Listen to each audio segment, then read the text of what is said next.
Pastor, maayong hapon. Si Jonathan Fronteras ni na ako'y pangutana, Pastor, sa Revelation 21 verse 1.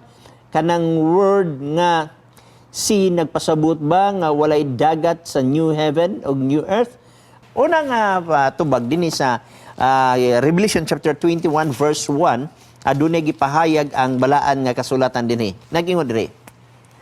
Unya nakita ko ang usa ka bag-ong langit ug ang usa ka bag-ong yuta, kay ang unang langit ug ang unang yuta nangahanaw na man ug ang dagat wala na. So wala tay mahimuan na igsoon kay mao man ay nahulog nato nga nabasa usay igsoon ang dagat nagasimbolo og separation, no.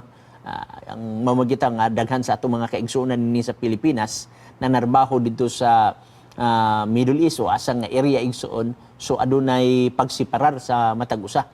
Nagpasalamat na maganita karon kay grabe ang technology igsoon, adunay gitawag banding gihapon nga mahitabo, bisag dili na physical banding kun dili dinhi piniagi sa Facebook ug uban pa, pero kaniadto igsoon perting lisura, no, perting lisura. So mao man ni atong nabasa igsoon og literal kana siya tungod kay literal usab ang gitawag nato og New Jerusalem.